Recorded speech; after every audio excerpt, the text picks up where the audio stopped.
So this is my go-to cinema camera rig setup. Definitely an overkill setup for shooting YouTube videos like this, but I do use it for any serious professional films, commercials, and just high quality video work in general. And that's why I want to talk about it today.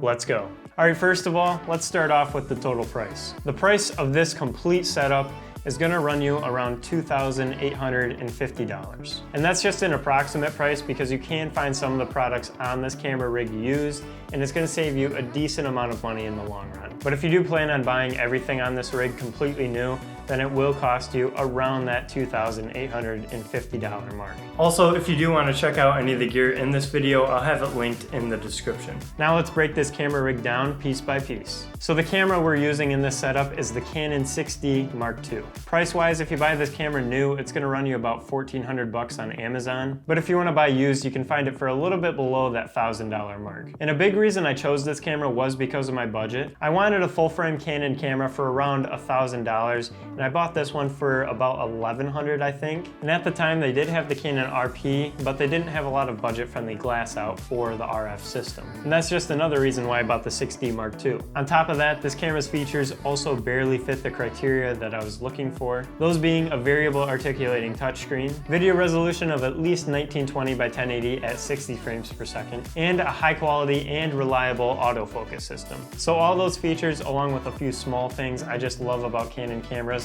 such as the build quality and button layout, made this the perfect camera for this setup. Moving on, the next big part of this rig is the lens. What we've got running on this rig is the Sigma 24-70 f2.8. The price of this lens goes for about $1,100 on Amazon, but again, you can find it for a little bit cheaper if you do want to buy used. And there's a bunch of reasons this lens is great for this setup. 24-70 is the perfect focal range for a lot of situations. That f2.8 aperture is going to allow you to let in a lot of light onto the sensor, making it great for low light and give you that blurry background for cinematic footage. It also has image stabilization and 2 autofocus modes. But the one major downfall of this lens is the image quality. I actually did a test video about this lens.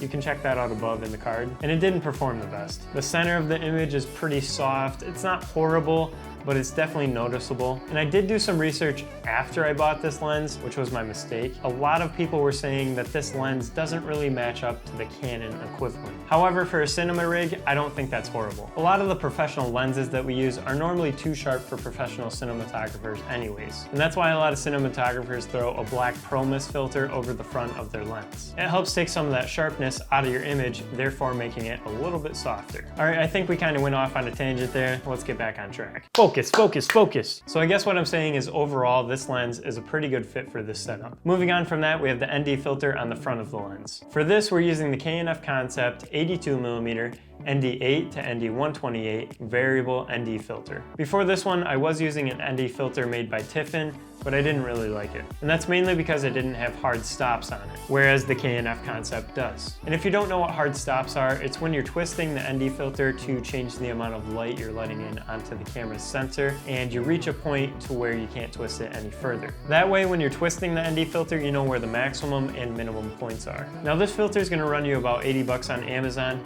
but I haven't looked at the used price of them. But again, you can assume that it's gonna be a little bit cheaper. That's about it for the ND filter. I mean, on top of that, it does come with a hard case. But yeah, there's not much to say about it. I really like it.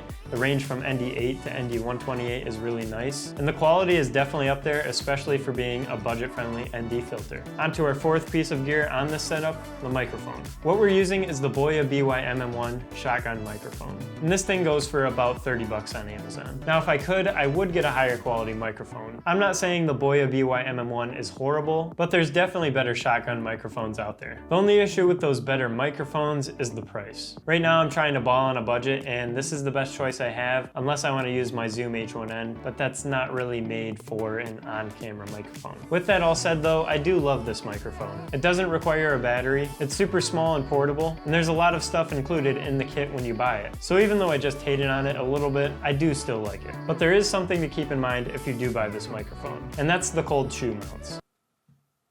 Oh, the light died. They're super cheap, and if you do end up buying this microphone, I recommend that you get the cold shoe mount made for the Rode Video Micro, because that's exactly what I did. The only issue is that it goes for about $12 on Amazon, so it's going to cost you about half the price of the Boya BY-MM1. And now for the final piece of gear to round it all out, the camera cage. It's called the Camvate camera cage, and it cost about 82 bucks on Amazon. And what made me buy this camera cage over any other camera cage out there was the top handle, the side handle, and the amount of customizability you have with this thing. You have so many different mounting options on the cheese plate. You could mount a monitor, you could mount a microphone like I did. You could flip the top handle around in the other direction. You could remove it altogether. You can even remove the side handle.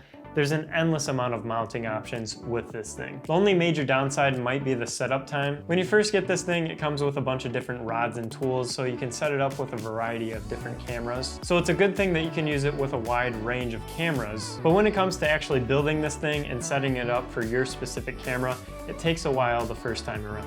I think it took me maybe about an hour the first time I set it up, but after the first time, you should start to get the hang of it, and it shouldn't take so long. And if you only plan on using it with one camera, then you should have it preset when you do plan on using it. So your setup time would significantly decrease. For instance, now that I know how I like my setup, it takes me only about 5 minutes to get the whole thing rigged out. All right, so those are all the major pieces of gear, but on top of that, we also have a battery and an SD card that we need. And the battery that the Canon 6D Mark II takes is the LPE6N. And you can find these batteries anywhere from 80 to 100 bucks. But if you're using this setup as a professional rig, then you'll probably want at least 4 batteries. That way it doesn't die on you when you're using it in the field. Now as for the SD card, I use a SanDisk 128 gigabyte that can transfer up to 170 megabytes per second. And these things are priced for around 30 bucks, and they're plenty fast for me right now. Now for this complete setup, I would recommend just about every piece of gear on this thing. The only thing I wouldn't really recommend you buying